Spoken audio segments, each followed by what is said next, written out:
കപ്പൽ കയറി ഇന്ത്യൻ മഹാസമുദ്രത്തിൽ സ്ഥിതി ചെയ്യുന്ന സബാങ് എന്ന് പറയുന്ന ഇന്തോനേഷ്യയുടെ ഏറ്റവും വടക്കുള്ള ഇന്ത്യയോട് ഏറ്റവും ചേർന്ന് കിടക്കുന്ന ഒരു ദ്വീപിലേക്ക് കഴിഞ്ഞ ദിവസം നമ്മൾ എത്തിച്ചേർന്നു. ഇന്ത്യയുടെ ഏറ്റവും സൗത്ത് ഭാഗത്തുള്ള നിക്കോബാർ ദ്വീപിലെ ഇന്ദിരാ പോയിന്റ് ഇവിടെ നിന്നും വെറും 150 കിലോമീറ്ററിനുള്ളിൽ മാത്രമാണ്. ഇവിടെ എത്തിയതിനു ശേഷം നമ്മൾ ആദ്യം ചെയ്തത് ഈ ഒരു ഐലൻഡിലൂടെ നടക്കുക എന്നുള്ളതാണ്.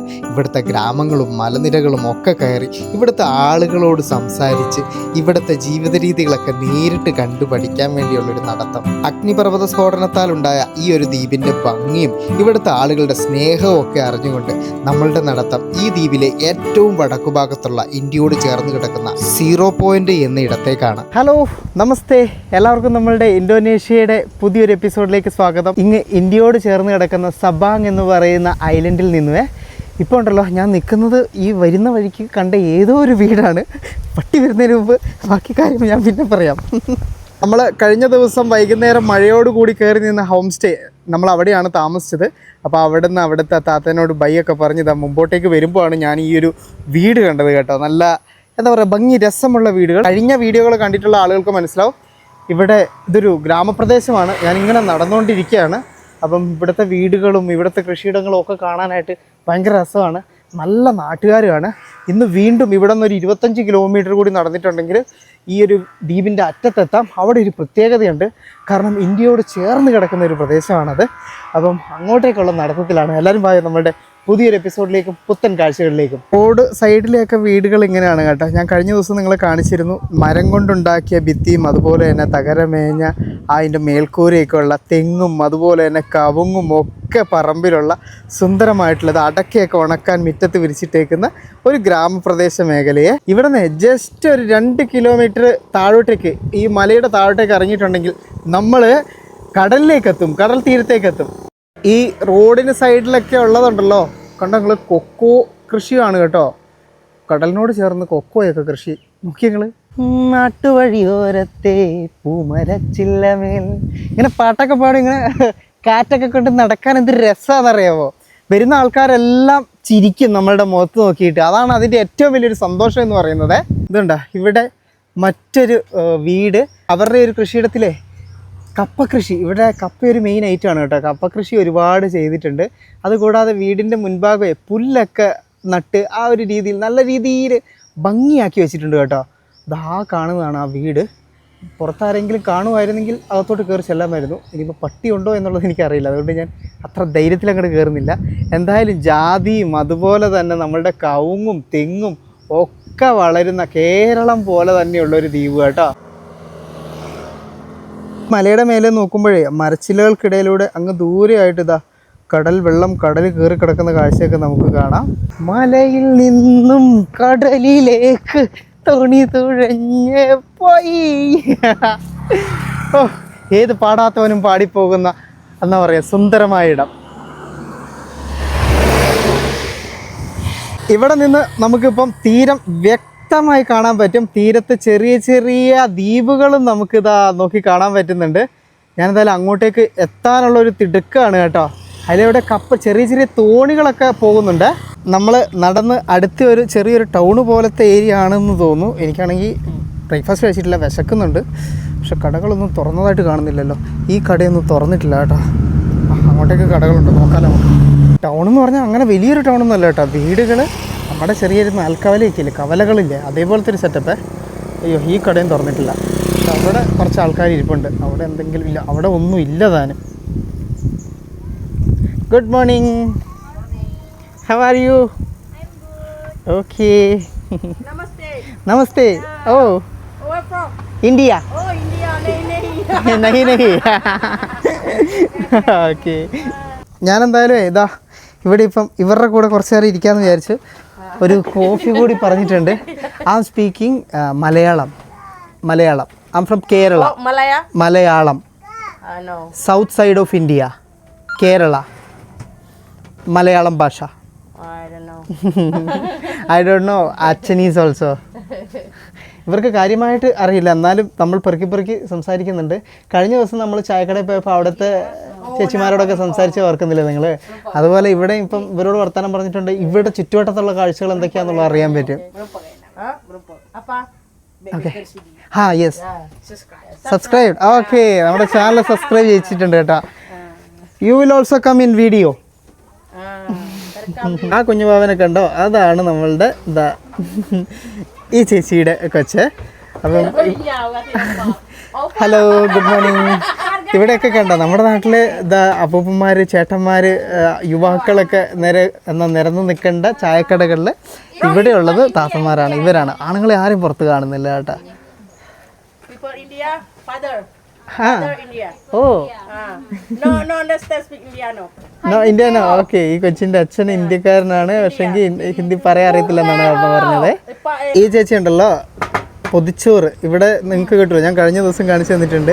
ഇങ്ങനെ പൊതിയായിട്ട് ചോറ് കറികളൊക്കെ കൊടുക്കുന്നത്. അപ്പോൾ അത് വാങ്ങിയിട്ട് വന്നതാണ്. രാവിലത്തെ ബ്രേക്ക്ഫാസ്റ്റ് ആണെന്ന് തോന്നുന്നു കേട്ടോ. Okay, thank you. ത്രിമാങ്കനാശി. ഓക്കെ, അപ്പോൾ ഇവരോട് ബൈ പറഞ്ഞു. ഇനിയിപ്പോൾ നമുക്ക് ഇറങ്ങാം.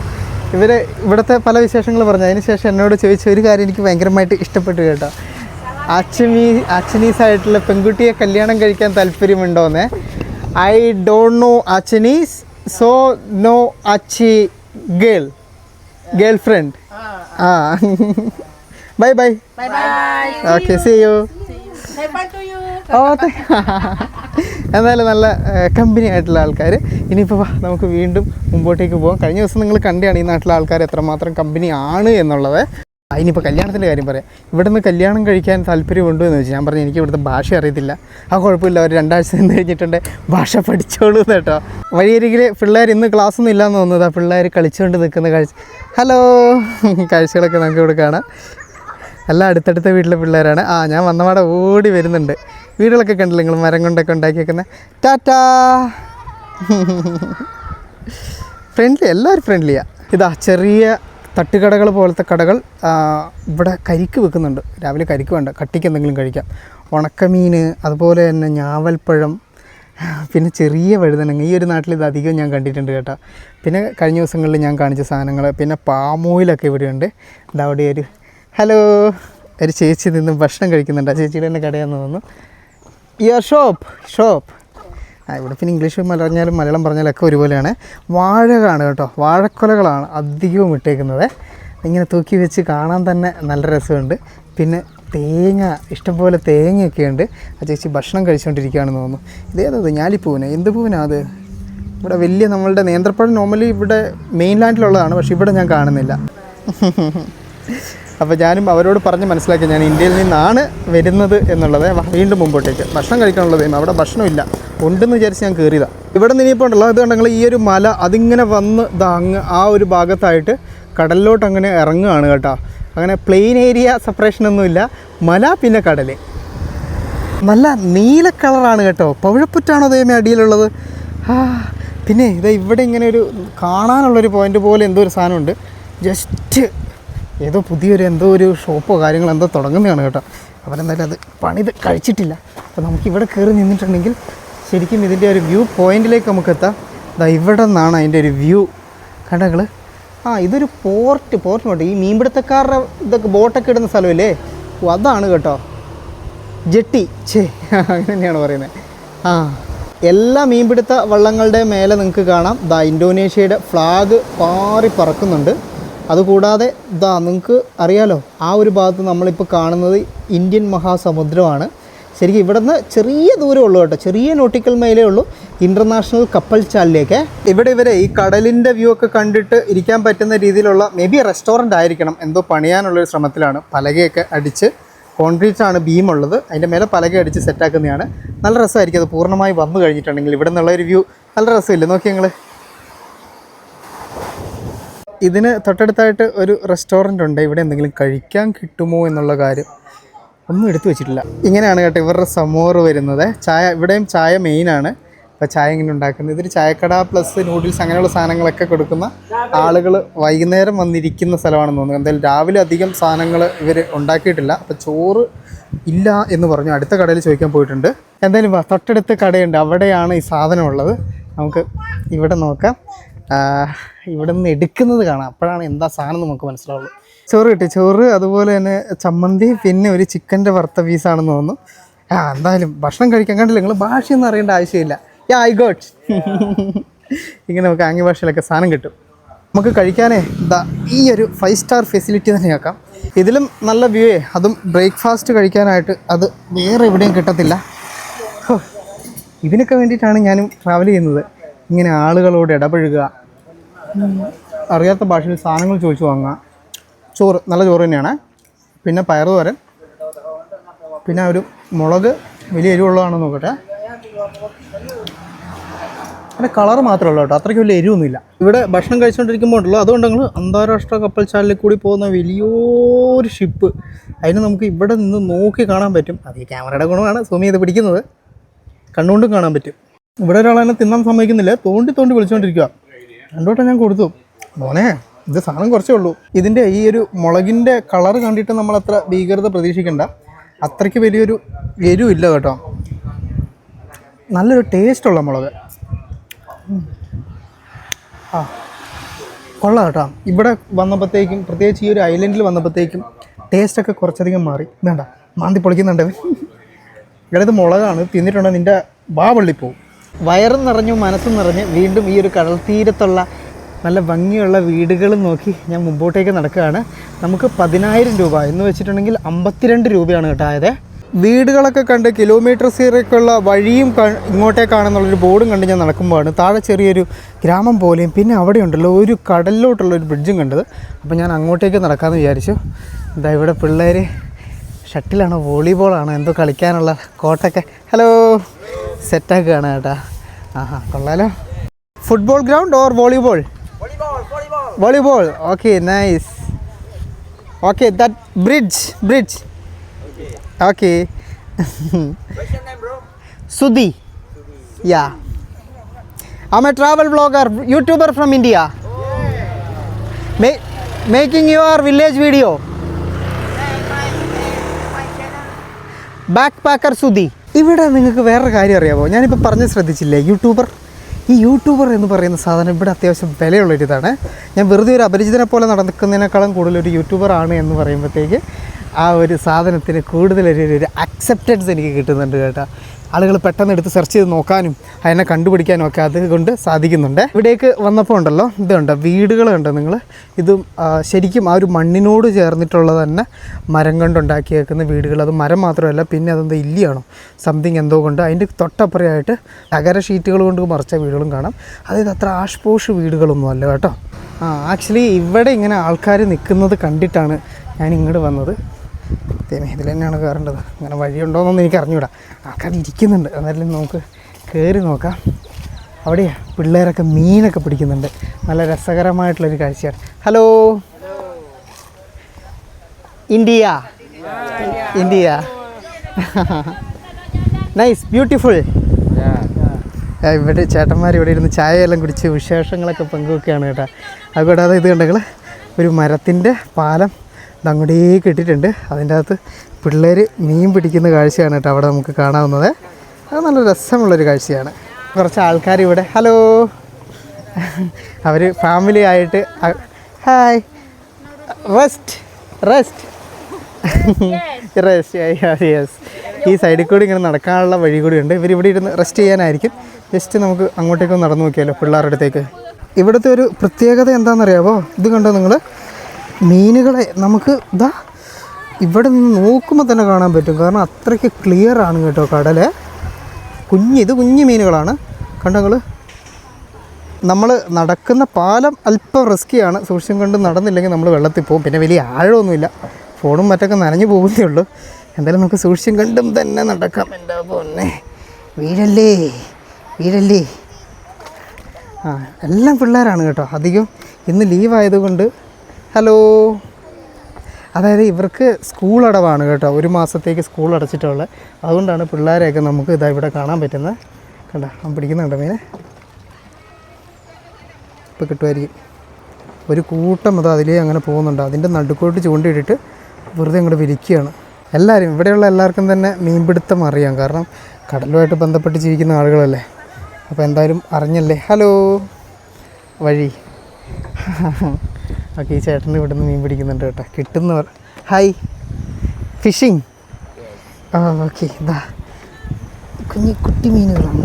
ഒരെണ്ണമാണ് കിട്ടിയത് ഇതുവരെ. ചിലപ്പോൾ ഒരു വന്നപാടുമായിരിക്കും. പകലായതല്ലേ ഉള്ളൂ. മീനുകളെ കണ്ടുകൊണ്ട് നോക്കി ആ ഒരു ഏരിയ മുഴുവൻ വലിയ മീനുകളാണ്. ശരിക്കും നമ്മുടെ വീശുവല ഇട്ടാൽ പോരെ അല്ലേ? ആ സെറ്റപ്പ് ഇവിടെ ഇല്ലയെന്ന് തോന്നുന്നു കേട്ടോ. അങ്ങനെ മീനുകളെ കണ്ടുകൊണ്ട് മീൻ പിടിക്കാം എന്നുള്ളതാണ് ഇതിൻ്റെ ഏറ്റവും വലിയ അഡ്വാൻറ്റേജ് എന്ന് പറയുന്നത്. ഇപ്പോൾ ഒരു ചൂണ്ട ഇട്ടിട്ടുണ്ട്. ചൂണ്ട ഇങ്ങനെ താന്ന് പോകുന്നത് നമുക്ക് കാണാം. തിളങ്ങുന്നത് ചൂണ്ടയാണ് കേട്ടോ. അതിൻ്റെ അടിയിൽ വലിയൊരു മീൻ കിടന്ന് കറങ്ങുന്നുണ്ട്. അവനെ പിടിക്കാനാണെന്ന് തോന്നുന്നു. കാണാം കേട്ടോ. അതാ മീൻ ബൈറ്റ് ചെയ്യുന്നുണ്ടോ, കടിക്കുന്നത് നമുക്ക് ഇവിടെ നിന്ന് കാണാതെ. കുറേ വന്നു കിട്ടിയില്ല. ഇവരെ ഇതുപോലത്തെ ചെറിയ ബോട്ടിലും കടലിൻ്റെ ഉള്ളിൽ പോയിട്ട് മീൻ പിടിക്കുന്ന പരിപാടിയുണ്ട്. ഇന്ന് അങ്ങനെ പോകാത്ത ആൾക്കാർ വെറുതെ ഒരു രസത്തിന് പിടിക്കുന്നൊരു ഏരിയ ആണ് ഇതെന്ന് തോന്നുന്നു കേട്ടോ. ഇവിടം വരെയാണ് ഇതിൻ്റെ എൻഡ് വരുന്നത്. എല്ലാവരും അച്ഛാ നഹി ഇവർക്കറിയാവുന്ന ഹിന്ദി ഭാഷ അത്രയാണ് കേട്ടോ. അച്ഛാ. അപ്പം കുറച്ചധികം ആൾക്കാരുണ്ട് കേട്ടോ. Hello, I am from India. Yeah, fishing, morning fishing. Okay. ഇതുണ്ടല്ലോ രാവിലെ ആയതുകൊണ്ട് പിന്നെ ഇവരൊരു രസത്തിന് മീൻ പിടിക്കുന്നതാണെന്നാണ് കേട്ടോ പറഞ്ഞത്. അതായത് ഇവരൊരു ജോലിയായിട്ട് ചെയ്യുന്നതല്ല, ശരിക്കും ഒരു രസമുള്ള പരിപാടി. ശരിക്കും മീൻ പിടുത്തം എന്ന് പറയുന്നത് ഒരു രസമുള്ള പരിപാടിയാണ്. പണ്ട് ഞാനും ചെറുപ്പത്തിൽ പുഴയിൽ ഇങ്ങനെ മീനൊക്കെ പിടിക്കാൻ വേണ്ടി പോകുമായിരുന്നു. വലയിട്ടും ചൂണ്ടയിട്ടുമൊക്കെ. അത് ഭയങ്കര രസമുള്ളൊരു പരിപാടി കൂടിയായിരുന്നു. ഇപ്പം ഞാനിവിടെ വന്ന് നിൽക്കുന്ന കണ്ടിട്ട് കുറച്ചധികം ആൾക്കാർ കൂടി ഇങ്ങോട്ടേക്ക് വന്നിട്ടുണ്ട്. ഇവരോട് പറയാൻ വേണ്ടിയിട്ട് ഒരാൾക്ക് ഇംഗ്ലീഷ് അറിയാം. അപ്പോൾ ഞാൻ പുള്ളിക്കാരനോടാണ് സംസാരിക്കുന്നത്. അപ്പോൾ ഇവർ വലിയ മീൻ താഴെയുണ്ട്. അപ്പോൾ അതിന് ഇവിടെ നിന്ന് ഇങ്ങനെ കാണാം. അതുങ്ങളെ പിടിക്കാൻ വേണ്ടിയിട്ട് ഇതിങ്ങനെ എറിഞ്ഞ് വീണ്ടും വലിച്ച് വീണ്ടും എറിഞ്ഞ് അങ്ങനെ ഒരു പരിപാടിയാണ് കേട്ടോ. ഈ ചേട്ടന്മാരുണ്ടല്ലോ കടലിലേക്ക് പോവുകയാണെന്ന് തോന്നുന്നു. മീൻ പിടിക്കാനായിട്ടാണോ എന്തിനാണെന്ന് അറിയില്ല. അപ്പോൾ അവരോട് എന്തിനാണെന്നുള്ള ചോദിക്കാനുള്ള ഭാഷ എനിക്കറിയാൻ പാടില്ല കേട്ടോ. ഓക്കെ, ഇത് ഇവിടെ ഒരെണ്ണം കിട്ടി കേട്ടോ. നമ്മുടെ അയില ടൈപ്പ് സാധനമാണ്. അയ്യോ, ആ ചൂണ്ട പിടിച്ച സമയത്ത് തന്നെ എനിക്ക് ഷൂട്ട് ചെയ്യാൻ പറ്റിയില്ല. In our country it is ayala. Ayala. What's here name? സുംബോ. ഓക്കെ, ഏകദേശം അയല പോലെ തന്നെയാണ്. അയല തന്നെയാണെന്ന് തോന്നുന്നു കേട്ടോ. അമ്മേ, നല്ലോണം തെറിപ്പിക്കുന്നുണ്ട്. അടുത്തയാളെ വലിച്ചു കയറ്റിയിട്ടുണ്ട്. ഇവിടെ അത്യാവശ്യം മീനുണ്ട് കേട്ടോ. ചെറുപട ഇവർക്ക് മീൻ കിട്ടുന്നുണ്ട്. നൈസ്. ഫ്രഷ് മീൻ, fresh fish. Small fish, not. ഓ, ഓക്കെ. ഇവർക്ക് കിട്ടുന്നതിൽ ഏറ്റവും ചെറിയ മീനുകളിലാണെന്നാണ് കേട്ടോ ഇത് പറയുന്നത്. അപ്പോൾ അവിടെ ഒരെണ്ണത്തിന് ഇതാ പിടിച്ചിട്ടുണ്ട്. അതുകൊണ്ട് ചെറുപറ മീൻ കിട്ടുന്നുണ്ട് കേട്ടോ. കണ്ടങ്ങൾ. നൈസ്. ഇവിടെ നിൽക്കുമ്പോഴല്ലോ നമുക്ക് ബൈറ്റ് ചെയ്യുന്നത് കാണാൻ പറ്റും കേട്ടോ. മീൻ വന്നിരുന്നു, അത് കഴിഞ്ഞിട്ട് അതിന് കടിക്കാൻ വേണ്ടി നോക്കുന്നു. ഇപ്പോൾ കടിക്കുന്നില്ലേ? യെസ്. പാറി വരുന്ന കാഴ്ച നമുക്ക് കാണാം. ഇത് കണ്ടുകൊണ്ട് കടിക്കുന്നത് കാണുമ്പോൾ അതൊരു ത്രില്ലാണ്. ഒരു കൂട്ടം വന്നിട്ടുണ്ട് കേട്ടോ ഇപ്പോൾ. യെസ്. ഓ, കിട്ടിയില്ല. വലിയ ആൾ കടിച്ച് ഫൈറ്റ് ചെയ്തിട്ടുണ്ട്. അതിനാണ് വിളിച്ചുകൊണ്ടിരിക്കുന്നത് കേട്ടോ. വിട്ടു പോകുന്നൊരു പരിപാടിയുണ്ട്. Yes.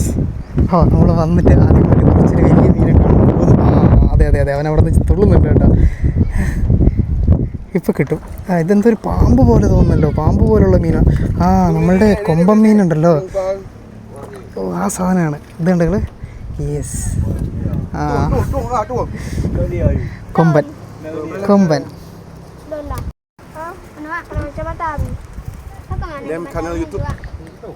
ബാക്ക്പാക്കർ Sudhi is the name of this fish here. Okay, ലോഡ. അങ്ങനെയാണ്. തോട. ഓക്കെ, അങ്ങനെയാണ് ഇവർ ഈ മീനെ പറയുന്നത്. ഓക്കെ. ഓക്കെ. അതിൻ്റെ കൊമ്പുണ്ടല്ലോ അവർ ഒടിച്ച് കളയുന്നുണ്ട്. കാരണം അതിൻ്റെ കൊമ്പ് ഡേഞ്ചറാണ്. കൊമ്പ് വെച്ചിട്ട് കുത്തും. മറ്റേ വീശുവല അതും ഇവിടെ ഉണ്ട് കേട്ടോ. അത് വലിയ ഗ്രൂപ്പ് വരുമ്പോൾ മാത്രമേ ഇവർ എടുക്കുകയുള്ളൂ എന്ന് തോന്നുന്നു. ഈ ചെറിയ മീനൊന്നും ഇവർ പിടിക്കാറില്ല. അതെല്ലാം അതിനൊക്കെ വെറുതെ ഇങ്ങോട്ട് വിട്ടേക്കുക. പിടിച്ചു വെച്ച മീനിൽ നിന്ന് ഇരേനെ ഇതാ ഇവിടെ നിന്ന് കട്ട് ചെയ്തെടുക്കുന്നുണ്ട്. ആ മീൻ തന്നെയാണ് ഇവർ ഇരയായിട്ട് ഇടുന്നത് കേട്ടോ. Yes. Vitamin number 1. Yes. Salmon number 2. Salmon number 2. Okay. Number 1. Okay. Vitamin ഒന്നാം സ്ഥാനത്ത് ഇവനാണ്. സാൽമൺ വരെ രണ്ടാം സ്ഥാനത്തേ വരുള്ളൂ. ഓ, ഒരു ഗ്രൂപ്പ് വന്ന് ചാടുന്നതാണേ. എന്നാണ് കേട്ടോ ആര് ചേട്ടൻ പറഞ്ഞത്. ഓ, ഇതാ ഇവിടെ ലൈനായിട്ട് വട്ടം വരച്ച് പോകുന്നത് നിങ്ങൾ കണ്ട. ഓ, നോക്കിയേ എന്ത് രസമാണ്. ഇതാ ഇവിടെ അടുത്ത ഒരെണ്ണം ബൈറ്റ് ചെയ്തിട്ടുണ്ട്. അത് ഏതൊരു വെറൈറ്റി മീനാണ് കേട്ടോ. വ്യത്യസ്തനായ മീൻ. പങ്ങി വരുന്നുണ്ട്. പരന്നിട്ടുള്ള മീനാന്ന് തോന്നല്ലോ. യെസ്. എന്താ what is this meen fish name? ഓ ഇതാണ് ഡോറി. നല്ല ഭംഗിയുള്ളവനാണ് കേട്ടോ. ബ്യൂട്ടിഫുൾ. ആ നെമോ എന്ന് പറയുന്ന ഒരു മൂവിയില്ല, ആ മൂവിയിൽ കാണുന്ന പോലത്തെ മീൻ കേട്ടോ.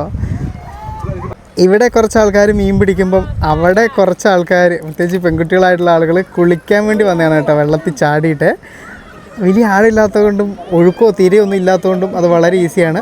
ആ സമയത്ത് ഇതാ അടുത്തവനെ അയ്യോ കിട്ടിയതായിരുന്നു, പറന്നുപോയി. രക്ഷപ്പെട്ട് കളഞ്ഞു. മീനെ കിട്ടുന്നുണ്ട്. മീൻ അത്യാവശ്യം അധികം സമയമൊന്നും വെയിറ്റ് ചെയ്യാതെ തന്നെ ചടപട ഇവർക്ക് മീൻ ഇവിടെ കിട്ടുന്നുണ്ട് കേട്ടോ. ഓ നമുക്കെന്തായാലും ഇനിയിപ്പോൾ ഇവിടെ നിന്ന് വിടാം. Okay bye. ത്രിമുങ്കനാശി. ഓക്കെ ബൈ ബൈ ത്രിമുങ്കനാശി. അവരോട് എന്താ പറയുക, സ്നേഹം മാത്രം നന്ദി പറഞ്ഞിട്ട് നമുക്ക് വീണ്ടും വീഴാതെ ഈ മരപ്പാലത്തിൽ കൂടി അപ്പുറം കടന്നിട്ട് ഇനിയേ വേറൊരു സ്ഥലത്തേക്ക് നമുക്ക് പോവാം. തിരിച്ചു പോകുമ്പോഴേ ഒരു പ്രശ്നമുണ്ട്. നമ്മൾ വരുമ്പം വെള്ളമില്ലാതിരുന്ന ആ ഒരു പാലത്തിലെ ഇപ്പോൾ വെള്ളം കയറി വേലിയേറ്റമാണെന്ന് തോന്നുന്നു. ഒരു തിര പോകുന്ന സമയത്ത് പെട്ടെന്ന് ചവിട്ടി ഓക്കെ ടാറ്റാ ടാറ്റാ. ഞാനിപ്പം നനഞ്ഞേനെ. എന്തായാലും നനയാതെ നമ്മൾ ഇപ്പുറത്തേക്കെത്തി. ഇതൊരു കുഞ്ഞുമാവയൊക്കെ ഇവിടെയുണ്ട്. ഹലോ. ഒരു ഭക്ഷണമൊക്കെ ആയിട്ട് വന്നതാണ്. ഓക്കെ ബൈ ത്രിമുങ്കനാശി. ഓക്കെ അപ്പോൾ നമുക്കിനിയിപ്പം നടക്കാം. ത്രിമുങ്കനാശി. ഓക്കെ. പേരെന്നറിയാത്ത പടുകൂറ്റൻ മരങ്ങളൊക്കെ ഇവിടെ ഇഷ്ടം പോലെ ഉണ്ട് കേട്ടോ. ഇവിടെ മരം വെട്ടുകാരൊക്കെ കുറവാണെന്ന് തോന്നുന്നു. നടന്ന് ആ ഒരു 4 അല്ല 3 കൂടി ജംഗ്ഷനിലേക്കാണ് എത്തിയത്. ഇനിയിപ്പം 0 പോയിൻ്റ് എന്ന് പറയുന്ന പോയിൻ്റ് അങ്ങോട്ടേക്കാണെന്ന് തോന്നുന്നു. ഇവിടെ നിന്നും വണ്ടികൾ വരുന്നുണ്ട്. അവർ ബോർഡിൽ ഇങ്ങനെയാണ് കാണിച്ചേക്കുന്നത്. ഒന്ന് കൺഫേം ചെയ്തേക്കാം അല്ലേ. ഇവിടെ ഷോപ്പൊക്കെ ഉണ്ട്. അയ്യോ ത്രിമങ്കനാശേ. ഓക്കെ ഇത് വാട്ടർഫാളിലോട്ടുള്ള വഴിയാണ്. അങ്ങോട്ടേക്കാണ് 0 പോയിൻ്റ്. ഹലോ. അങ്ങോട്ടേക്കാണ് പോകേണ്ടത്. 0 പോയിൻ്റ്. ഓക്കെ. വാക്കിംഗ്. പുള്ളിക്കാരൻ നിർത്തിയിട്ട് എന്നോട് വരുന്നത് വെച്ചാൽ മിക്കവാറും നമ്മൾ വരുമ്പോൾ കണ്ട ഒരു അപ്പൂപ്പനില്ലേ, അപ്പൂപ്പനെ പോലെ പൈസയ്ക്ക് ഓടുന്ന ചേട്ടനായിരിക്കും. ഞാനൊന്ന് പഠിച്ചത്, അതുകൊണ്ട് ഞാനിപ്പം നടക്കുക. ഞാൻ ഇല്ലയെന്ന് പറഞ്ഞു. കടലിൽ നിന്ന് കയറിയിട്ടൊരു പുഴ, ചെറിയൊരു പുഴ ഇതെവിടെയുണ്ട്. അത്യാവശ്യം കുറച്ച് വൃത്തിയുണ്ട്, എന്നാൽ അത്ര വലിയ നീറ്റൊന്നുമല്ല. ശരിക്കും അങ്ങ് മലയുടെ മേലിൽ നിന്നും മഴ പെയ്തുള്ള വെള്ളം കടലിലോട്ട് ഇറങ്ങി വരുന്നത് ഈ ഒരു പുഴ വഴിയാണ് കേട്ടോ. ചെറിയ ദൂരമൊന്നുമല്ല, 18 കിലോമീറ്റർ ഉണ്ട് കേട്ടോ ഇതിൻ്റെ അറ്റത്തേക്ക് എത്താനായിട്ടേ. Thank you. ഓക്കെ എനിക്കൊരു ചേട്ടനെ കിട്ടി. ചേട്ടൻ ആ ഒരു മേലോട്ടേക്കാണ് പോകുന്നതെന്ന് തോന്നുന്നു. പോകുന്നത്രയും ദൂരം നമുക്ക് ചേട്ടൻ്റെ കൂടെ പോവാം കേട്ടോ. ഇന്ത്യ. യെസ്. ഇവിടെ ഈ ഒരു പച്ച ബോർഡ് കണ്ടോ നിങ്ങൾ? അത് പറഞ്ഞിട്ടുണ്ടെങ്കിൽ സുനാമി വന്നിട്ടുണ്ടെങ്കിൽ ഓടേണ്ട വഴി എങ്ങനെയാണെന്നുള്ളത് കാണിച്ചേക്കുന്ന ബോർഡാണ്. ഈ ഒരു ഭാഗത്തേക്ക് നമ്മളിപ്പോൾ പോയിക്കൊണ്ടിരിക്കുന്നത് കടലിൻ്റെ സൈഡാണ്. അപ്പോൾ സുനാമി വരുമ്പോൾ കടലിൻ്റെ ഓപ്പോസിറ്റ് ഓടണം. എന്നെ കുറച്ചധികം ദൂരം, ഒരു 2 കിലോമീറ്ററോളം ദൂരം ഞാൻ വന്നിട്ടുണ്ടാവും. അത്രയും ദൂരം ആ ഒരു ചേട്ടൻ കൊണ്ടുവന്ന് വിട്ടു. ചേട്ടൻ്റെ വീട് ഇനിയിപ്പോൾ അങ്ങോട്ടേക്കാണേ. അപ്പോൾ ഇവിടെ നിന്ന് വീണ്ടും ഒരു മല കയറി നമ്മൾ. അപ്പോൾ അടുത്ത മല കയറാനുള്ള അവിടം വരെ വന്നു. സന്തോഷമായി. അല്ലെങ്കിൽ ഞാൻ ഒരു 3/4 മണിക്കൂറിന് മേലെ എടുക്കേണ്ടതാണ്. പെട്ടെന്ന് ഇങ്ങോട്ടെത്തി. ഇനിയിപ്പോഴേ നമുക്ക് മുമ്പിലുള്ളത് വലിയൊരു മലയാണ്. അതൊരു കാടാണ് കേട്ടോ. കണ്ടങ്ങൾ എന്നോട് ആ ഒരു ഹോട്ടലിൽ നിന്നും അവർ പറഞ്ഞിട്ടുണ്ടായിരുന്നു പോകുന്ന വഴിയിൽ ഇവിടുത്തെ കുരങ്ങന്മാർ പെശകാണ്, സൂക്ഷിക്കണമെന്ന്.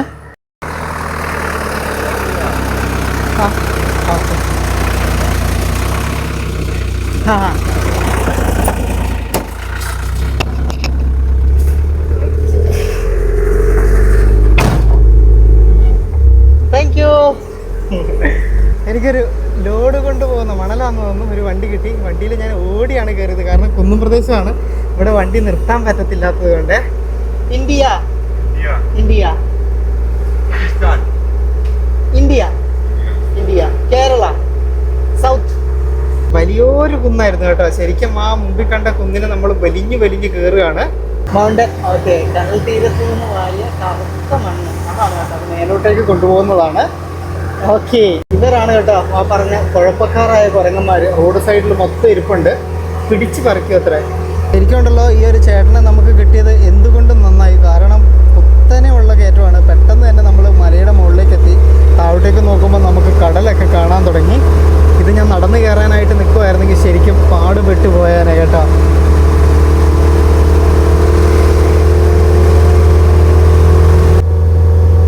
ഒരു കുന്ന് കയറിയിട്ടുള്ള ഇറക്കവും അത്യാവശ്യം നല്ല കുത്തനെയുള്ള ഇറക്കമാണ്. എന്നാലും ഇപ്പം അതും ശരിക്കും കുന്ന് കയറാൻ ഉപയോഗിച്ച അതേ ഗിയറിൽ തന്നെയാണ്, അതായത് ഫസ്റ്റ് ഗിയറിൽ തന്നെ ഇട്ടിട്ട് പതുക്കെ ആ ഒരു എൻജിൻ ബ്രേക്കിൻ്റെ സഹായത്തോടെയാണ് കേട്ടോ താഴോട്ടേക്ക് ഇറക്കുന്നത്.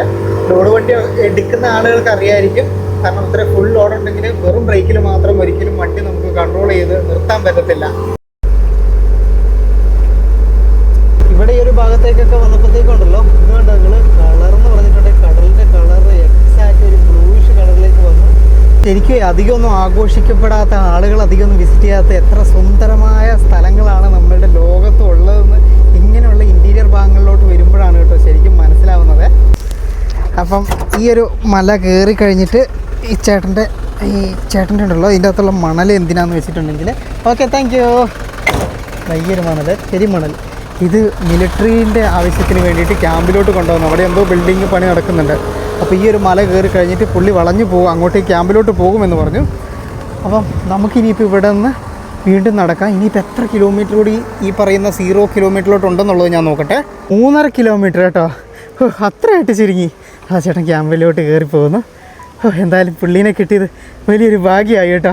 ഇല്ലെങ്കിൽ കുരങ്ങന്മാരുടെ കടി കൊണ്ട് ഞാനൊക്കെ വലഞ്ഞേനെ. ഇനി അങ്ങോട്ടും മാറ്റമൊന്നുമില്ല കേട്ടോ, കാട് തന്നെയാണ്. കാട്ടിക്കൂടി ടാർട്ടർ റോഡ് ആണെന്നേ ഉള്ളൂ. കുരങ്ങന്മാർ വരാണ്ടിരുന്നാൽ മതിയായിരുന്നു. ദാ ബാക്കിൽ വെച്ചേക്കുന്ന ക്യാമറ നോക്കി പോകാണ്ടിരുന്നാൽ മതിയായിരുന്നു. കുരങ്ങന്മാരൊന്നും എവിടെയും പോയിട്ടില്ല കേട്ടോ. കണ്ടങ്ങൾ ആ ഒരു ലൈറ്റിൻ്റെ മേലെ അവനെന്നെ കണ്ടു.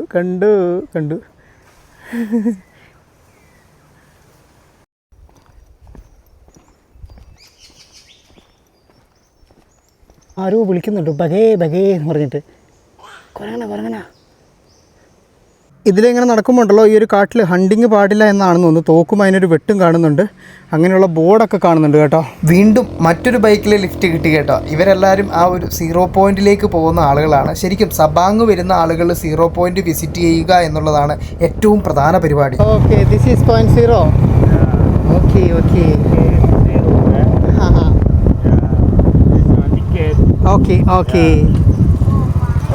Okay terima kasih. നമ്മളങ്ങനെ അതിൻ്റെ തുടക്ക പോയിന്റിൽ ഹലോ കൊണ്ട് നിർത്തിയതിന് ശേഷം പുള്ളി പോയി എന്തെങ്കിലും കുടിച്ചിട്ട് അകത്തോട്ട് കയറാം. നമ്മുടെ ടിക്കറ്റ് എടുക്കണേ. അവിടെ നമ്മൾ എൻട്രി ഫീ ആയിട്ട് 5000 രൂപ എന്ന് പറയുമ്പോൾ നമ്മുടെ ഒരു 26 രൂപ പേയ്മെൻറ്റ് കൊടുത്തിട്ട് മുമ്പോട്ടേക്ക് വരുമ്പോൾ ചെറിയൊരു മസ്ജിദ് ഇവിടെയുണ്ട്. ഇവിടെ ഇഷ്ടം പോലെ ടൂറിസ്റ്റുകളെ ലക്ഷ്യമാക്കിയിട്ടുള്ള ഷോപ്പുകളുണ്ട് കേട്ടോ. കണ്ടങ്ങൾ നല്ല അടിപൊളി കളർഫുൾ ഡ്രസ്സുകൾ. അതുകൂടാതെ ഈ ഒരു സ്ഥലത്തിൻ്റെ മാപ്പുള്ള ഡ്രസ്സുണ്ട്. ഞാൻ നോക്കട്ടെ, എല്ലാം ഈ ഒരു ഡിസൈനാണ് കേട്ടോ. ഞാൻ കഴിഞ്ഞ ദിവസങ്ങളിൽ മെയിൻ ലാൻഡിലും കാണിച്ചു തന്നിട്ടുണ്ടായിരുന്നു. ഇവരുടെ കളറ് നല്ല വെട്ട് കളറാണ്. ഇതാണ് ആ ഒരു ഐലൻഡ് കണ്ടങ്ങൾ, സബാങ് ഐലൻഡ്, ഇന്തോനേഷ്യയുടെ ഏറ്റവും വടക്ക് ഭാഗം. അതുകൂടാതെ ഇന്ത്യയോട് ഏറ്റവും അടുത്ത് നിൽക്കുന്ന ഭാഗം. ഇവിടെ നമ്മളുടെ പഴമൊക്കെ പൊരിച്ച് വെച്ചിട്ടുണ്ട് കേട്ടോ. പഴംപൊരി, ക്രിസ്പി പൊരി, ഇത് എക്സാക്റ്റ് പഴംപൊരി. ഇനിയിപ്പോൾ അടുക്കുന്നതിന് നമ്മളുടെ രാജ്യവുമായി അടുത്തുള്ള സാധനങ്ങൾ കണ്ടു തുടങ്ങുമായിരിക്കണം കേട്ടോ. അങ്ങനെ കഴിഞ്ഞ കുറച്ചധികം ദിവസത്തെ നടത്തങ്ങൾ നമ്മളെ എത്തിച്ചത് ഈ കാണുന്ന ഏറ്റവും ലാൻഡ് മാർക്കിലേക്കാണ്. ഇതാണ് കേട്ടോ ഇവിടുത്തെ ആ ഒരു നിർമ്മിതി. കിലോമീറ്റർ 0 സബാങ്. നമ്മുടെ ഇന്ത്യയുടെ ഒരറ്റം കന്യാകുമാരിയും വേറൊരറ്റം വന്നിട്ട് കാശ്മീരും കഴിഞ്ഞ് നമ്മുടെ ലഡാക്കിൻ്റെ ടോപ്പ് ഭാഗം, ആ ഒരു തലഭാഗം എന്ന് പറയുന്നില്ല, അതുപോലെ ഇന്തോനേഷ്യയുടെ തലഭാഗത്താണ് കേട്ടോ നമ്മൾ വന്നിരിക്കുന്നത്. ശരിക്കും ഒരു രാജ്യം കാണാൻ ഇറങ്ങുമ്പം അതിൻ്റെ ഒരു തലയിൽ നിന്ന് മറ്റൊരു തല വരെ പോകണം എന്നാണ് പറയാറ്. നമ്മൾ ശ്രീലങ്കയിലൊക്കെ അങ്ങനെ തന്നെയാണ് പോയിട്ടുണ്ടായിരുന്നത്. എന്തായാലും ഈ ഒരു ലക്ഷ്യത്തിലേക്ക് നമ്മൾ എത്തി. ഇവിടെയുള്ള മറ്റൊരു പ്രത്യേകത എന്താണെന്ന് വെച്ചിട്ടുണ്ടെങ്കിലുണ്ടല്ലോ, ആ പ്രത്യേകത ഞാൻ പറയാവേ. ഇതിൻ്റെ ചുവട്ടിലേക്ക് ഞാനൊന്ന് വന്നു. എല്ലാവരും വന്നിട്ട് ഇവിടെ നിന്ന് ഫോട്ടോയൊക്കെ എടുക്കുന്ന ഒരു പരിപാടിയൊക്കെ ഉണ്ട് കേട്ടോ. ഇവിടെ വരുന്ന എല്ലാവരുടെ ഫോണിലും ഇതിൻ്റെ ഒരു ഫോട്ടോ ഉണ്ടാകും. ശരിക്കും ഇരുമ്പ് കൊണ്ടുണ്ടാക്കിയേക്കുന്ന ഇതെന്താണ് ഉദ്ദേശം എന്നുള്ളത് എനിക്കും കറക്റ്റായിട്ട് അറിഞ്ഞുകൂടാ. പക്ഷേങ്കിലുണ്ടല്ലോ ഇപ്പോൾ അത്യാവശ്യം ഒന്ന് തുരുമ്പിച്ച് അതങ്ങടെ അതിൻ്റെ പ്രൗഢിയൊക്കെ നഷ്ടപ്പെട്ട് പൊളിഞ്ഞു തുടങ്ങിയിട്ടുണ്ട് കേട്ടോ. മുമ്പ് അത്യാവശ്യം നല്ല രീതിക്ക് വൃത്തിയിൽ ഉണ്ടായിരുന്നതാണ്, ഇപ്പോൾ മെയിൻറ്റെയിൻ ചെയ്യുന്നില്ല എന്ന് തോന്നുന്നു. ഇതിൻ്റെ ഇവിടെ നിന്ന് ഒരു വാച്ച് ടവർ പോലത്തെ സംവിധാനമുണ്ട് മേലോട്ടേക്ക് കയറാനുള്ളത്. അത് കയറാൻ പറ്റുമോ ഇല്ലയോ എന്നുള്ളത്. Top is it no cannot can okay I'm from India hi okay ഇതിൻ്റെ സൈഡിൽ കൂടി കയറാം. സ്റ്റെപ്പുണ്ട്. ഈ ഒരു സ്റ്റെപ്പ് വഴി മേലെ പോയിട്ടുണ്ടെങ്കിൽ നമുക്കൊരു കാഴ്ച കാണാനുണ്ട്. ഇല്ല കേട്ടോ, ഇത് പൊളിഞ്ഞ് നശിച്ചു തുടങ്ങി. അത് ഇരുമ്പ് കമ്പി വെച്ചിട്ട്, ഇരുമ്പല്ല മുൾക്കമ്പി വെച്ചിട്ട് അടച്ചിട്ടുള്ളത്. അതുകൂടാതെ ആ ഒരു ഭാഗം ഇത് എന്തുകൊണ്ടാണ് ഇവർ മെയിൻറ്റെയിൻ ചെയ്യാത്തത് എന്ന് എനിക്ക് അറിഞ്ഞുകൂടാ. ശരിക്കും അത്രയ്ക്ക് ഭയങ്കര സ്പോട്ടായിരുന്നു ഇത്. എന്തായാലും ഞാൻ ആ ഒരു കാര്യം എന്താണ് എന്നുള്ളത് പറയാം. എനിക്ക് ഇവിടെ നിൽക്കുന്ന സമയത്ത് അങ്ങ് കടലിൽ എന്തോ ഒരു സാധനം, അതിനിപ്പോൾ കപ്പലാണോ അതോ അവിടെ ഫിക്സഡ് ആയിട്ട് തന്നെ ഉള്ളതാണോ? ഫിക്സഡ് ആണല്ലോ. ഇവിടേക്ക് നമ്മളുണ്ടല്ലോ വരാനുള്ള ഏറ്റവും പ്രധാനപ്പെട്ട ഒരു കാര്യം എന്താണെന്ന് വെച്ചിട്ടുണ്ടെങ്കിൽ, ഇന്ത്യയുമായിട്ട് ഇവിടെ നിന്ന് വെറും 80 നോട്ടിക്കൽ മൈൽ എന്ന് പറയുമ്പോൾ എത്രയാണ്, 140-130 അറൗണ്ട് കിലോമീറ്ററാണ്. അത്രയും ദൂരം മാത്രമേ ആ ഒരു സൈഡിലേക്കുള്ളൂ. ശരിക്കും ഇവിടെ നിന്നൊരു ബോട്ട് എടുത്ത് പോയിട്ടുണ്ടെങ്കിൽ 2 മണിക്കൂർ കൊണ്ട് നമുക്ക് ഇന്ത്യയിലേക്ക് എത്തിച്ചേരാമെന്നാണ് കേട്ടോ പറയുന്നത്. തുടക്കത്തിൽ ഞാൻ പറഞ്ഞ പോലെ തന്നെ ഇന്ത്യയുടെ ഏറ്റവും സൗത്തിലുള്ള ഇന്ദിരാ പോയിൻറ്റിലേക്ക് ഇവിടെ നിന്നും അത്രയും ദൂരം മാത്രമേ ഉള്ളൂ. ശരിക്കും നിങ്ങളൊന്ന് ചിന്തിച്ച് നോക്കിയേ, ഇന്തോനേഷ്യയും ഇന്ത്യയും തമ്മിൽ ഇത്രമാത്രം അടുത്ത് അതിർത്തി പങ്കിടുന്ന ഒരു രാജ്യമാണ് എന്നുള്ളത് അത്ഭുതം തന്നെ. ഇവിടെ നിൽക്കുമ്പോൾ ഉണ്ടല്ലോ നമുക്കിത് അങ്ങ് ദൂരെയായിട്ട് അവിടെ മറ്റൊരു ഐലൻഡും കൂടി കാണാവേ. അതുകൊണ്ടല്ലോ ഇതിൻ്റെ എന്താ പറയുക, ലംബാർ. ഇവിടെ നമുക്ക് മാപ്പിൽ നോക്കുമ്പോൾ നമുക്ക് തിരിയുന്നുണ്ടോ? മാപ്പിൽ നോക്കുമ്പോൾ നമുക്ക് കാണും ലംബാറോ അല്ലെങ്കിൽ ബ്രൂയിഷ്, അങ്ങനെയാണ് കേട്ടോ ഈ ഒരു ഐലൻഡിൻ്റെ പേര്. അതിന് തൊട്ടിപ്പുറയായിട്ടൊരു നാസി എന്ന് പറയുന്ന ഒരു ഐലൻഡ് അതിൻ്റെ വാലായിട്ടുണ്ട്. അത് കൂടാതെ ഉണ്ടല്ലോ ഇവിടെ വേറൊരു സാധനമുണ്ട്. ഇന്ത്യയുടെ ഭാഗം കാണാൻ പറ്റുന്ന, അല്ലെങ്കിൽ നമ്മളുടെ ആൻഡമാൻ നിക്കോബാർ ദ്വീപിൻ്റെ ഭാഗത്തേക്ക് തിരിയുന്ന ആ ഒരു പോർഷൻ, വ്യൂ പോയിൻ്റ് ഇതാ ഇവിടെ നിന്നാണ് കേട്ടോ. അപ്പോൾ നമുക്ക് ഇവിടെ കയറി നിന്നിട്ടുണ്ടെങ്കിൽ ഞാൻ മറ്റൊരു കാഴ്ച നിങ്ങളെ കാണിച്ചു തരാം. അതായത് ഈ ഒരു പോർഷൻ എന്ന് പറഞ്ഞാൽ അത്രമാത്രം തന്ത്രപ്രധാനമായിട്ടുള്ളൊരു ഏരിയ ആണ് കേട്ടോ. ഏരിയ എന്ന് പറഞ്ഞാൽ ഇത്ര ഇമ്പോർട്ടൻ്റ് ആയിട്ടുള്ള സ്ട്രാറ്റജിക് പൊസിഷൻ എന്ന് പറയുന്നത് അത് ഒരു സംഭവം തന്നെയാണ്. ഇതാ അങ്ങ് ദൂരെയായിട്ട് ഇതുണ്ട് നിങ്ങൾ ആ കാണുന്ന അവിടെ, ഇവിടെ നിന്ന് നമ്മളിങ്ങനെ സൂം ചെയ്യുന്ന സമയത്ത് ഒരു ഐലൻഡ് ഇങ്ങനെ തെളിഞ്ഞ് വരുന്നത് കണ്ടോ. അതാണ് റോണ്ടോ ഐലൻഡ് എന്ന് പറയുന്നത്. റോണ്ടോ അത് ശരിക്കും സിവിലിയൻസിന് പ്രവേശനമില്ലാത്ത മിലിറ്ററി, ഇന്തോനേഷ്യൻ മിലിറ്ററിയുടെ അണ്ടറിലുള്ള വലിയൊരു കപ്പലൊക്കെ വന്ന് കിടക്കുന്നുണ്ടെങ്കിൽ ഒരു ഐലൻഡാണ്. അവിടെ മിലിറ്ററിയുടെ സാധനങ്ങൾ മാത്രമേ ഉള്ളൂ. അവിടെ നിന്ന് വീണ്ടും ഒരു എത്ര നോട്ടിക്കൽ മൈൽ, അത് മൈലിൻ്റെ കണക്ക് പറയുന്നതിന് പകരം ഞാൻ കിലോമീറ്റർ കണക്ക് പറയാം. ആ ഒരു ഐലൻഡിൻ്റെ അവിടെ നിന്ന് വീണ്ടും ഒരു 80 കിലോമീറ്റർ അപ്പുറത്തേക്ക് പോയിട്ടുണ്ടെങ്കിൽ നമ്മളുടെ നിക്കോബാർ ദ്വീപാണ് കേട്ടോ, ഇന്ത്യയുടെ നിക്കോബാർ ദ്വീപ്. നമുക്ക് ഇവിടെ നിന്നും അത് കാണാനുള്ള ഒരു പോസിബിലിറ്റി ഇല്ല. ഇനിയിപ്പം ആ കാണുന്ന കുഞ്ഞുത് ഏതെങ്കിലും ഇന്ത്യയുടെ ആണോ എന്നുള്ളത് എനിക്ക് അറിയില്ല കേട്ടോ. അത്രയും ദൂരമൊക്കെ നമുക്ക് വിസിബിലിറ്റി കിട്ടുമോ ആവോ? എന്തായാലും നിക്കോബാർ ഐലൻഡിലെ ഏറ്റവും താഴെയുള്ള ഇന്ദിരാ പോയിൻ്റ് എന്ന് പറയുന്നൊരു പോയിൻ്റ് ഉണ്ട്. നമുക്ക് ശരിക്കും നിങ്ങൾക്ക് ഗൂഗിൾ ചെയ്ത് അല്ലെങ്കിൽ ഗൂഗിൾ മാപ്പൊക്കെ എടുത്ത് നോക്കിക്കഴിഞ്ഞിട്ടുണ്ടെങ്കിൽ നിങ്ങൾക്ക് മനസ്സിലാവും. അതാണ് ഇന്ത്യയുടെ ഏറ്റവും സൗത്ത് പോയിൻ്റ്, അല്ലാണ്ട് നമ്മുടെ കന്യാകുമാരി അല്ല കേട്ടോ. അപ്പം ആ ഒരു സൗത്ത് പോയിൻറ്റുമായിട്ട് ഏറ്റവും അടുത്ത് നിൽക്കുന്ന ഒരു രാജ്യം എന്ന് പറയുന്നത് അത് ഇന്തോനേഷ്യ ആണ് കേട്ടോ. എൻ്റെ പൊന്നോ, ഞാൻ ഇന്ത്യയിൽ നിന്ന് വരുമ്പം മാപ്പ് എടുത്ത് വെച്ചിട്ട് ഈ ഒരു ഭാഗം ഇങ്ങനെ നോക്കിയതാണ്. ശരിക്കും ആ ഒരു ഭാഗത്തേക്ക് ഞാനിപ്പോൾ വന്ന് നിന്ന് ഷൂട്ട് ചെയ്യുന്നു. ആ ഒരു കാഴ്ച നിങ്ങളെ കാണിച്ചു തരുന്നു. ഇപ്പോൾ ഉണ്ടല്ലോ എൻ്റെ വീഡിയോ കണ്ടുകൊണ്ടിരിക്കുന്ന ആൾക്കാർ ഈ ഒരു വീഡിയോയ്ക്ക് ശേഷം ശരിക്കും ഈ പറയുന്ന സബാങ് ഐലൻഡിൻ്റെ പൊസിഷൻ എവിടെയാണ്, അതുകൂടാതെ നമ്മുടെ ഇന്ദിരാ പോയിൻറ്റിൻ്റെ പൊസിഷൻ എവിടെയാണെന്നുള്ളത് നിങ്ങളുടെ കയ്യിലെല്ലാം ഗൂഗിൾ മാപ്പില്ലേ, ഗൂഗിൾ മാപ്പ് ഒന്ന് എടുത്ത് വെച്ചിട്ട് നോക്കണം കേട്ടോ. അന്നേരം നിങ്ങൾക്ക് മനസ്സിലാവും ഞാൻ എത്രമാത്രം ആണ് ഈ ഒരു അറ്റത്തേക്ക് വന്നിട്ടുള്ളതെന്നുള്ളത്. ഞാനിപ്പോഴേ വെറുതെ നമ്മളുടെ മാപ്പ് എടുത്ത് വെച്ചിട്ട് ഞാൻ നിൽക്കുന്ന പോയിൻറ്റും അതുകൂടാതെ ഇന്ദിരാ പോയിൻറ്റും തമ്മിലുള്ള ആ ഒരു ദൂരമില്ലേ, ഇന്ത്യയുടെ ഭാഗം നോക്കുകയാണ്. കണ്ടെങ്കിൽ ഇത്രയുമാണ് ദൂരം. നമ്മൾ ഈ കണ്ട റോണ്ടോ എന്ന് പറയുന്ന ഐലൻഡ് ഇൻ ബിറ്റ്വീൻ ഈ ഒരു ഇതിൻ്റെ ഏകദേശം പകുതിയല്ല, പകുതിക്ക് കുറച്ചും കൂടി താഴെയായിട്ടാണ് കേട്ടോ. ശരിക്കും ആ ഐലൻഡിൻ്റെ ഇത്രമാത്രം സ്ട്രാറ്റജിക്കലായിട്ടുള്ള ആ ഒരു ഇമ്പോർട്ടൻസ് എന്താണെന്ന് വെച്ചിട്ടുണ്ടെങ്കിൽ അതിൻ്റെ അവിടെ ഞാൻ നേരത്തെ നിങ്ങളോട് അനങ്ങുന്ന എന്തോ ഒരു സാധനം നിൽക്കുന്നു എന്ന് പറഞ്ഞില്ലേ, അതിപ്പോൾ അങ്ങ് പോയി ഇന്ത്യ അതങ്ങെത്തി. അത് ശരിക്കും എന്ന് പറഞ്ഞിട്ടുണ്ടെങ്കിൽ ഷിപ്പാണ് കേട്ടോ, വലിയ മദർ ഷിപ്പുകളാണ്. നമ്മളുടെ മലാക്ക കടലിടുക്ക് ഇങ്ങോട്ടേക്കാണ് തുറക്കുന്നത്, ഇന്ത്യൻ മഹാസമുദ്രത്തിലേക്ക്. അപ്പം ആ ഒരു മലാക്കയിൽ നിന്നും വന്നിറങ്ങുന്ന ഷിപ്പുകളുടെ പോകുന്ന സ്ഥലം, ലോകത്തിൻ്റെ ഇൻ്റർനാഷണൽ ഷിപ്പിംഗ് റൂട്ട് എന്ന് പറയുന്നത് ഇൻ ബിറ്റ്വീൻ ഈ സൈഡുമായിട്ടാണ് കേട്ടോ. അതുകൊണ്ട് തന്നെ അത്രയ്ക്ക് സ്ട്രാറ്റജിക്കലാണ്. അതുകൂടാതെ നമ്മളുടെ ഇന്ദിരാ പോയിൻ്റ്, നമ്മളുടെ ആ ഒരു നിക്കോബാറിൻ്റെ താഴെഭാഗം എന്ന് പറയുന്നതും അതുകൊണ്ട് തന്നെയാണ് അത്രമാത്രം ഇമ്പോർട്ടൻ്റ് ആയി മാറിയിരിക്കുന്നത്. കാരണം നമുക്കും നമ്മളുടെ ഇൻ്റർനാഷണൽ വാട്ടർ വേയിലേക്ക്, ചൈനീസ് ഉൾക്കടലിനെയും ഇന്ത്യൻ മഹാസമുദ്രത്തിനെയും തമ്മിൽ വേർതിരിക്കുന്ന ആ ഒരു ഭാഗത്ത് നമുക്കും മണ്ണുണ്ട്. എന്തെങ്കിലുമൊക്കെ പ്രശ്നങ്ങൾ വന്നിട്ടുണ്ടെങ്കിൽ നമുക്കും അവിടെ ഉപരോധങ്ങൾ ഏർപ്പെടുത്താനുള്ള കഴിവുണ്ട്. കാരണം വലിയൊരു നേവിയുടെ കേന്ദ്രം തന്നെ ആ ഒരു ഭാഗത്തുണ്ട്. അതുകൂടാതെ വേറൊരു കാര്യം എന്താണ് എന്ന് വെച്ചിട്ടുണ്ടെങ്കിൽ, ഞാൻ കുറച്ച് മുമ്പോട്ടേക്ക് നടക്കാം. ഇവിടെ ഈ ഒരു കാടിൻ്റെ മേലെ കൂടി ഇങ്ങനെ മരത്തിലടിച്ച് നടക്കാനുള്ള വഴിയൊക്കെ ഇവർ സെറ്റാക്കി വെച്ചിട്ടുണ്ട്. ആ ഒരു നിക്കോബാർ ഐലൻഡിൻ്റെ ഭാഗത്ത് ഇന്ത്യ ലോകത്തിലെ തന്നെ ഏറ്റവും വലിയ മദർ പോർട്ടുകളിൽ ഒരെണ്ണം പണിയുന്നുണ്ട് കേട്ടോ. ഇതൊക്കെ ശരിക്കും നമ്മളുടെ സ്വാതന്ത്ര്യം കിട്ടിയതിന് ശേഷം നമ്മൾ ആ ഒരു സമയത്ത് തന്നെ ചെയ്യേണ്ട കാര്യങ്ങളായിരുന്നു. കാരണം ഇന്തോനേഷ്യ നമ്മുടെ സിംഗപ്പൂർ വളർന്നു കണ്ടില്ലേ, ഒരു പോർട്ട് കൊണ്ട് സിംഗപ്പൂർ എത്രമാത്രം വളർന്നു എന്നുള്ളത്. ആ രീതിയിൽ നമുക്കും വളരാൻ അന്നേ ദീർഘവീക്ഷണമുള്ള കാര്യങ്ങൾ ചെയ്തിരുന്നെങ്കിൽ പറ്റുമായിരുന്നു. പക്ഷെങ്കിൽ നമുക്ക് സാധിച്ചില്ല. പിന്നെ കൂടാതെ നമ്മുടെ സാമ്പത്തികമായ പ്രശ്നങ്ങൾ, നമ്മളുടെ ഉള്ളിലെ വർഗീയമായ പ്രശ്നങ്ങൾ ഒക്കെയാണ് ഇതിനൊക്കെ കാരണം. എന്തായാലും വീണ്ടും ആ ഒരു രീതിയിലോട്ടൊക്കെ വരുന്നുണ്ട്. അതുപോലുള്ള മെഗാ പ്രൊജക്റ്റുകൾ തീർച്ചയായിട്ടും നമ്മുടെ നാട്ടിൽ വരേണ്ടതാണ് കേട്ടോ. അതിന് നമ്മൾ രാഷ്ട്രീയം, പാർട്ടി, അത് ഇത് എല്ലാം മറന്ന് കൂടെ നിൽക്കണം. നമുക്ക് ശരിക്കുമേ ഞാൻ ഇവിടെ വന്നപ്പോൾ ശ്രദ്ധിച്ച, അല്ലെങ്കിൽ ഞാനിങ്ങനെ പുറത്തെ രാജ്യത്തിലൂടെയൊക്കെ പോകുമ്പോൾ ശ്രദ്ധിച്ച ഒരു കാര്യം എന്താണെന്ന് വെച്ചിട്ടുണ്ടെങ്കിൽ, ഇവിടങ്ങളിലൊന്നും ഉണ്ടല്ലോ നമ്മളുടെ മുഖം അല്ലെങ്കിൽ നമ്മളുടെ രൂപസാദൃശ്യം ഇതൊക്കെ വെച്ചിട്ട് എല്ലാവരും ഇന്ത്യനാണ്, ഇന്ത്യക്കാരൻ. അല്ലാതെ നമ്മളിൽ മുസ്ലിം എത്ര പേരുണ്ട്, നമ്മളിൽ ഹിന്ദു എത്ര പേരുണ്ട്, നമ്മളിൽ ക്രിസ്ത്യൻ എത്ര പേരുണ്ടെന്ന് ആരും ചോദിക്കുന്നില്ല. നമ്മളിൽ തമിഴനോ പഞ്ചാബിയോ ബംഗാളിയോ ആരാണെന്നുള്ളതും അവർ ചോദിക്കുന്നില്ല. ഇന്ത്യക്കാരൻ, ഇന്ത്യ എന്നുള്ള പേരാണ് നമ്മൾ പറയുന്നത്. അതുകൊണ്ട് തന്നെ ആ ഒരു രാജ്യത്തിൻ്റെ പ്രൗഢി, ഇപ്പം ഒരു അമേരിക്കൻ പൗരൻ അവന് ഏതൊരു രാജ്യത്ത് ചെന്നാലും അവൻ നെഞ്ചും പിരിച്ച് നിന്നിട്ട് ഇങ്ങനെ പറയും, ഞാൻ US പൗരനാണ്, USA ആണ്. അപ്പോൾ അവന് കിട്ടുന്നൊരു റെസ്പെക്റ്റ് ഇല്ലേ, അതേ റെസ്പെക്റ്റ് തന്നെ നമുക്കും ഇന്ത്യ എന്ന് പറയുമ്പോൾ നമുക്കും കിട്ടണം ഒരു കാലത്ത്. ഇനിയിപ്പം നമുക്ക് കിട്ടിയില്ലെങ്കിലും നമ്മളുടെ മക്കളോ അതിൻ്റെ അപ്പുറത്തെ തലമുറയ്ക്കെങ്കിലും ആ ഒരു പ്രൗഢിയോട് നിൽക്കാൻ പറ്റണം. അതിന് നമ്മൾ രാജ്യം വളർത്തിയെടുക്കുക എന്നുള്ളതാണ് കേട്ടോ പ്രധാനമേ. അപ്പം ഒരു രാജ്യത്തിൻ്റെ വളർച്ചയ്ക്ക് തീർച്ചയായിട്ടും നമുക്ക് രാജ്യത്തിൻ്റെ ഒപ്പം നിൽക്കണം.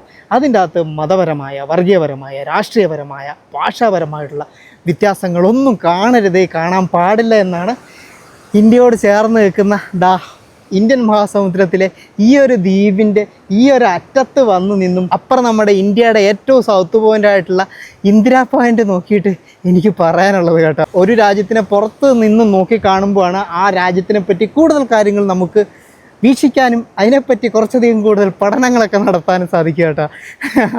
ഇവിടുന്ന് ഇനിയും ഒരു കാടിൻ്റെ പല ഭാഗത്തേക്കായിട്ട് ഇങ്ങനെ തിരിഞ്ഞ് ഇവർ നടക്കാനുള്ള വഴി ഉണ്ടാക്കി വെച്ചിട്ടുണ്ട്. എന്തായാലും ആ ഒരു കടൽ തീരത്ത് വരെ ശരിക്കും ഞാൻ മല ഇറങ്ങുകയാണ് കേട്ടോ തിരിച്ച്. കാരണം എന്തായാലും വന്നതല്ലേ, നമുക്ക് ആ ഒരു കടലിൻ്റെ തീരം വരെ എന്തോ ഒരു സെറ്റപ്പ് ഉണ്ടാക്കി വെച്ചിട്ടുണ്ട്. അവിടം വരെ പോയിട്ട് തിരിച്ച് കയറി വരാം. അയ്യോ എൻ്റെ അമ്മേ, ഈ ഒരു സ്ഥലം കുറച്ച് മോശമായിട്ട് കിടക്കാൻ വേറെ എന്തെങ്കിലും എന്തോ ഒരു ഇൻറ്റേർണൽ പ്രശ്നമുണ്ട് എന്നാണ് ഞാൻ ഇവിടെ നിന്ന് ആളുകളോട് സംസാരിച്ചപ്പോഴൊക്കെ എനിക്ക് മനസ്സിലായിട്ടുള്ളത്. എന്താണെന്ന് വെച്ചിട്ടുണ്ടെങ്കിൽ, ഈ ആച്ചയായിട്ടുള്ള ആളുകളില്ലേ, ഇവർ ശരിക്കും ഇന്തോനേഷ്യ എന്ന് പറയുന്ന രാജ്യത്തിൻ്റെ കൂടെ നിൽക്കുന്നതിനേക്കാളും കൂടുതൽ ഇവർക്ക് ഇൻഡിപെൻഡൻ്റ് ആയിട്ട് നിൽക്കണമെന്ന് പറയുന്ന ആവശ്യമുള്ള ആളുകളാണ്. കാരണം ഇവരുടെ സംസ്കാരവും ഇവരുടെ രൂപസാദൃശ്യങ്ങളും ഇവരുടെ എല്ലാം വ്യത്യാസമാണ്. ഇവർ പറയുന്ന ഇവർക്ക് കൂടുതലും സാമ്യത ഇന്ത്യയുമായിട്ടാണ് ശരിക്കും. അതുകൊണ്ട് തന്നെ ഇവർക്ക് ഇന്ത്യക്കാരോട് ഭയങ്കര ഒരു താല്പര്യമുണ്ട്. പിന്നെ നിക്കോബാർ ദ്വീപ് ഇവിടെ നിന്ന് അടുത്തുവാണല്ലോ. അപ്പോൾ ഇവരങ്ങനെ പണ്ട് അങ്ങനെ പ്രക്ഷോഭമൊക്കെ നടത്തിയിട്ടുണ്ട് കേട്ടോ, ഇവിടെ ഒരു രാജ്യം ഉണ്ടാക്കണം, നമുക്ക് രാജ്യം വേണമെന്നൊക്കെ പറഞ്ഞിട്ട്. അതിന് ശേഷം ഈ ഗവൺമെൻറ്റുകളൊക്കെ തീരുമാനിച്ച് ഇടപെട്ടിട്ട് ഇവർക്ക് ഒരു സ്വയംഭരണാവകാശം, അങ്ങനെ ഒരു പ്രത്യേക പദവി പോലെ ഈ ഒരു ആച്ചെ ആയിട്ട് ബന്ധപ്പെട്ട ഈ ഒരു റീജിയൺ കൊടുത്തിട്ടുണ്ട് കേട്ടോ. സോ ഇവരും വ്യത്യസ്തമായി ചിന്തിക്കുന്ന, വ്യത്യസ്തമായി നിൽക്കാൻ ആഗ്രഹിക്കുന്ന ഒരു കൂട്ടം ജനവിഭാഗമാണ്. ഞാനിങ്ങനെ ഓരോ ഡയലോഗ് അടിക്കുന്നതിന് ആ ഒരു ഇൻ്റർനാഷണൽ ലൈനിൽ കൂടി കപ്പലുകൾ അങ്ങോട്ട് ഇഷ്ടം പോലെ, എത്ര കപ്പലാണ് വന്നു നിറയുന്നതെന്നറിയാമോ, ഓടിക്കൊണ്ടേയിരിക്കുകയാണ്. പിന്നെ ഇവിടെ വെച്ചിട്ട് എന്തെങ്കിലുമൊക്കെ പ്രശ്നങ്ങൾ ഇവർക്ക് വന്നിട്ടുണ്ടെങ്കിൽ അതിന് സപ്പോർട്ടിന് വരുന്നതെന്ന് പറഞ്ഞിട്ടുണ്ട്. ഒന്ന് നമ്മുടെ ഇന്ത്യൻ ആർമിയും മറ്റൊന്ന് ഇന്തോനേഷ്യൻ ആർമിയാണ് കേട്ടോ. ഈ ഒരു മേഖലയിൽ ഇന്ത്യൻ ആർമിക്ക് അത്രമാത്രം ഹോൾഡ് ഉണ്ട്. ഇപ്പം റീസെൻ്റായിട്ട് തന്നെ ഇത് നിങ്ങൾ ന്യൂസിൽ കണ്ടിട്ടുണ്ടാവും, ഇതിൽ ശരിക്കും പോയിരുന്ന US പൗരന്മാരായിട്ടുള്ള 2 പേര് അവരിങ്ങനെ ക്രോസ് ചെയ്ത് ഇങ്ങനെ യാത്ര നടത്തുകയാണ്, ഒരു ലോകം ചുറ്റുമാണ് അവരുടെ പായ്വഞ്ചിയിൽ. അപ്പോൾ കുടുങ്ങി പോയിട്ട് ഈ ഒരു മേഖലയാണ്, ഈ ഒരു സ്ഥലം എന്ന് പറഞ്ഞിട്ടുണ്ടെങ്കിൽ ഇവിടുത്തെ ക്ലൈമറ്റും അത്രമാത്രം അൺപ്രഡിക്റ്റബിൾ ആണ്. കാരണം 2 മഹാസമുദ്രം, ഒരു മഹാസമുദ്രവും പിന്നെ ഒരു കടലിടുക്കും ഒക്കെ കൂടി ചേരുന്ന ഭാഗമല്ലേ, അതുകൊണ്ട്. അപ്പം ഇവിടെ വച്ച് പ്രശ്നത്തിലായതിനു ശേഷം അന്ന് രക്ഷയ്ക്ക് എത്തിയേക്കുന്നത് ഇന്ത്യൻ ആർമിയായിരുന്നു. ആർമി അവരെ റെസ്ക്യൂ ചെയ്ത് കൊണ്ടുപോയി അവരുടെ ബോട്ടിനുണ്ടായിരുന്ന തകരാറുകളൊക്കെ പരിഹരിച്ച് കൊടുക്കുകയൊക്കെ ചെയ്തു കേട്ടോ.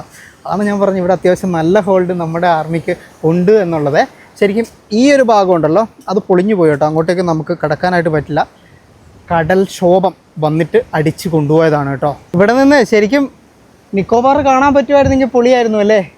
100 സംതിങ് കിലോമീറ്ററേ ഉള്ളൂ. ചിലപ്പോൾ അവിടെ കത്തിക്കുന്ന ലൈറ്റ് ഹൗസിൻ്റെ ലൈറ്റൊക്കെ ചിലപ്പോൾ കാണാൻ പറ്റുമായിരിക്കണം അല്ലേ? അത് നമ്മൾ ചിലപ്പോൾ ആ ഒരു ദ്വീപിലേക്ക് ചെന്നിട്ടുണ്ടെങ്കിൽ ചിലപ്പോൾ അവിടെ നിന്ന് കാണാൻ പറ്റുമായിരിക്കും. കാരണം ഇതിൻ്റെ ഒന്നും റെഫറൻസ് അധികം കിട്ടാനില്ല. ഒന്നാമത്തെ കാര്യം, ഇങ്ങനെ ഒരു സ്ഥലം എന്താ, ഈ ഒരു സ്ഥലവും ഇതിൻ്റെ ഡീറ്റെയിൽഡ് ആയിട്ടുള്ള വീഡിയോകളും അങ്ങനെയുള്ള കാര്യങ്ങളൊന്നും കിട്ടാനില്ല, പ്രത്യേകിച്ച് മലയാളത്തിൽ. ഇന്തോനേഷ്യയിൽ നിന്നും ഇന്ത്യയുടെ ഭാഗം ഇങ്ങനെ നോക്കിക്കാണാൻ ഒരു സ്ഥലമുണ്ടെന്നുള്ളത് എനിക്ക് പറയത്തില്ലായിരുന്നു കേട്ടാ.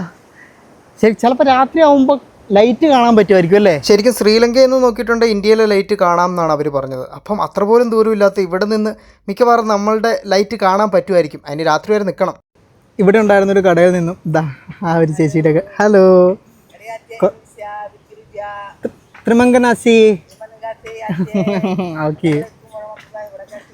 അപ്പം ഞാൻ അവിടെ നിന്നൊരു ഇത് എന്തൊക്കെയോ ഒരു ഫ്രൂട്ട്സ് ഇട്ടേക്കുന്ന സാധനമാണ്. 10,000 രൂപ. എൻ്റെ അകത്ത് അവസാനം ഒരു മസാല കൂടി അവർ ആഡ് ചെയ്ത് തരുവേ. രസമുണ്ട്. എന്തായാലും ഇത്രയും നടന്നൊക്കെ ക്ഷീണിച്ചതല്ല. ഇതിപ്പോൾ ഇത് കഴിച്ചിട്ട് നമുക്ക് തിരിച്ച് ഈ കാട്ടിൽ നിന്ന് എങ്ങനെ പോകണം എന്നൊന്നും എനിക്ക് അറിഞ്ഞൂടാ. ഇനിയിപ്പോൾ എന്താകും അടുത്ത സ്ഥലം, അടുത്ത യാത്ര, ഇനിയിപ്പോൾ ആരെങ്കിലും കിട്ടുമോ ഒന്നും അറിയില്ല. എന്തായാലും ആ ഒരു വിശേഷങ്ങളും കാഴ്ചകളും ഒക്കെ ആയിട്ട് അടുത്ത എപ്പിസോഡിൽ കാണാം. എങ്ങനെ ഉണ്ടായിരുന്നു നമ്മളുടെ ഈ ഒരു ദ്വീപിൻ്റെ അറ്റത്തെ ഇന്ത്യയോട് ചേർന്നിട്ടുള്ള ഇന്ത്യ കാണാൻ പറ്റുമോ ഇല്ലേ എന്നുള്ളത് എന്താ പറയുക, നമ്മൾ കണ്ടുപിടിക്കാൻ വേണ്ടി നടത്തിയ ഒരു യാത്രയുടെ ഒരു വീഡിയോ. നിങ്ങളുടെ അഭിപ്രായങ്ങൾ കമൻറ്റായിട്ട് രേഖപ്പെടുത്തണം. പിന്നെ കൂടാതെ സപ്പോർട്ട് ചെയ്യണം. കൂടാതെ നമ്മുടെ ചാനൽ ഇനിയും സബ്സ്ക്രൈബ് ചെയ്യാത്ത ആളുകളാണെങ്കിൽ ഒന്ന് സബ്സ്ക്രൈബ് ചെയ്യണേ. കാരണം നമ്മുടെ വീഡിയോ കാണുന്നതിൽ 50% ആളുകളും നമ്മുടെ ചാനൽ സബ്സ്ക്രൈബ് ചെയ്തിട്ടില്ല. ഇവിടെയൊക്കെ ഇങ്ങനെ ഞാൻ യാത്ര ചെയ്യുന്ന സമയത്തുണ്ടല്ലോ, ഈ സബ്സ്ക്രൈബർ കൗണ്ട് കൂടുതലുള്ള ഒരു ചാനൽ എന്ന് പറയുമ്പോൾ ഇവർക്കും ഒരു വൗ ഫാക്ടർ ഉണ്ട്. അതുകൂടാതെ ഇവരും കൂടുതൽ കാഴ്ചയിലോട്ടൊക്കെ അങ്ങനെയുള്ളവരൊക്കെ കൊണ്ടുപോകും. അപ്പം അതിന് വേണ്ടിയിട്ട് സബ്സ്ക്രൈബ്. എനിക്ക് ആ ഒരു ഉണ്ടല്ലോ അടുത്തൊരു ഇതും കൂടി കൊണ്ടുവന്ന് തന്നെ എന്നിട്ട് പറഞ്ഞു നടക്കാനുള്ളതാണ്, കഴിച്ചോ, ഇത് എൻ്റെ വകയാണെന്ന് പറഞ്ഞിട്ട് കേട്ടോ.